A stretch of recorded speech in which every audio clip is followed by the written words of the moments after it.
Pamangkin kong pogi. Dito tayo. Yan, Umiyak. dahil Hi, ano, hi. so yan. Hello mga ka-YouTubers.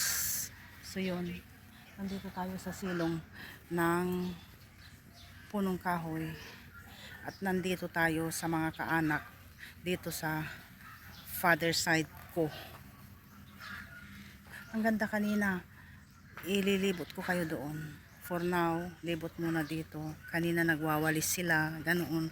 Hindi ko nakuhanan. Ito ang buhay ng probinsya. Ito naman ang mga sampayin. At yun naman si Melinda nagsasampay. Tapos kanina, ako'y nagduduyan dito. Medyo presko ang hangin. Nitong mga nakaraang araw, mainit siya. At dito ako nagduduyan. Sandalit, ipakita ko sa inyo. Ayan. Duyan pa mo. Tapos punta tayo doon sa kubo. So habang pumupunta tayo doon, lumalakad, magkwento muna tayo. Dito sa Pilipinas, masarap na mahirap ang buhay. Yung bang ang tinatrabaho lang ng mga tao ay yung bang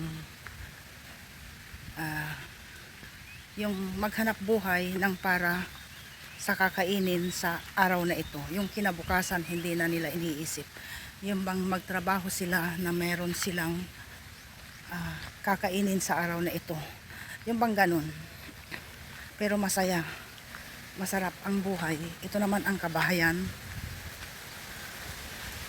Sunod-sunod na maliliit na kabahayan ng aking mga pinsan. Ayan. Dito. Yun.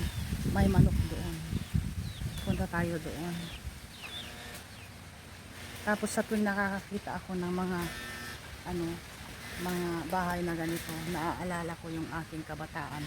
Dahil noon yung bahay namin ganyan po, ganyan. Tapos punta tayo doon, Makimarites.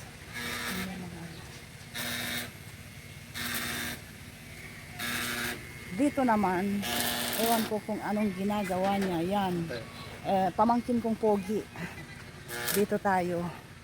Tapos kanina nag-live ako dyan.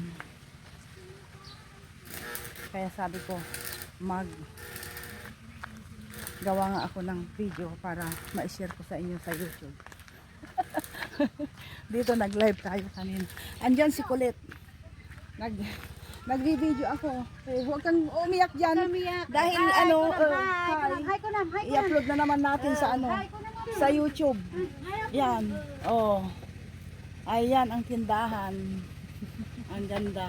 Ayan, Turiste. Okay. Dito tayo. May kabukiran dyan. Oh, ang ganda. Kabukiran ng aking mga pinsan. So, ano ba yung ikikwento ko kanina? Dito tayo sa may sa may silong ng malaking punong kahoy na yan. So, yun na nga yung ikikwento ko. Nakikita nyo yung maliit na kubo dyan. Ayun ang ikikwento natin. Dahil nga sa hirap ng pamumuhay ng aking mga pinsan, meron kaming tinulungan ni ate na magbukas ng maliit na tindahan dyan. Yung tindahan na yan, bali pangkabuhayan nila, which is si ate ang nag-finance at nagpagawa ng munting kubo dyan. Very generous talaga si ate. Dahil nakita ni ate yung pamumuhay nila. At yun, masaya sila at nakapagpatayo ng maliit na tindahan. Sa tulong na rin ni ate. So, ayun. Ang sarap ng hangin dito sa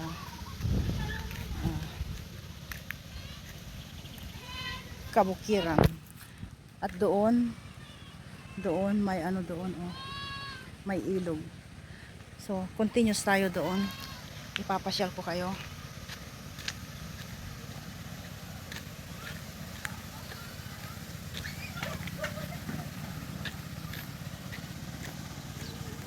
At sa harap ng tindahan na yan, may naglalaba yun. May naglalaba. Pinsan ko yun. Siya yung may-ari ng ng tindahan na yan oh. Wala yan noon. Itong pag-stay namin dito, talagang inapura ni ate para pagawan sila ng mumunting kubo dyan at nagbukas siya ng tindahan. Hindi ko na naririnig dahil maingay ang paranom, ang patubigan. Ito, patubigan. Yan, pupunta sa mga sibuyas, mga maisan, ganoon.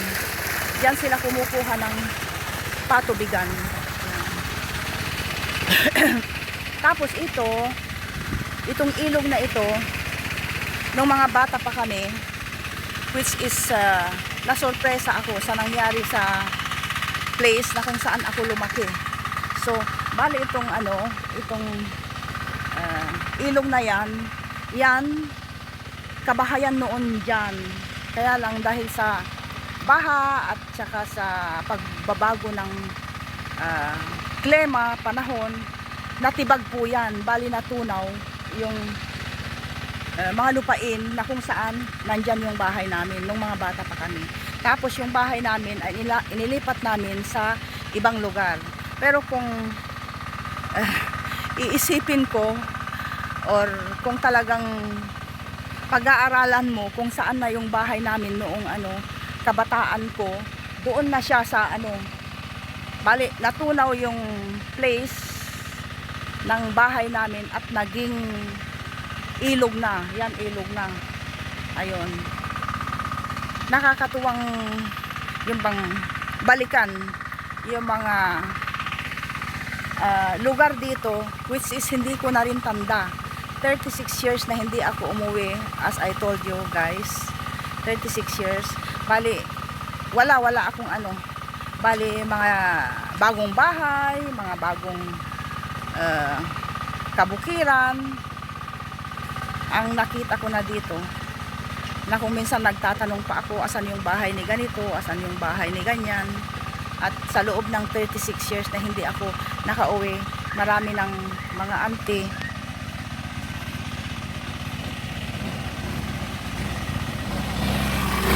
sa 36 years na hindi ko pag-uwi dito, marami ng mga auntie, mga lola na namatay na, at marami ng mga bagong bata na hindi ko kilala. At sa mga side ng father ko, may mga apo na rin ako. Araw-araw pagising mo ng umaga, masasalubong mo yung mga bata, nagmamano sila sa'yo. Mga apo ko na pala sila. So yan yung patubigan na nanggagaling doon sa ilog. Aray ko, na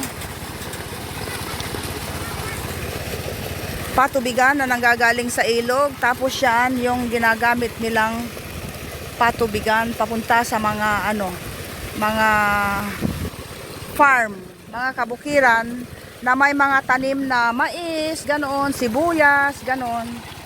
Ang sarap, presko ang hangin dito. Lalo na dito sa may gilid na kabahayan, maganda yung hangin dito.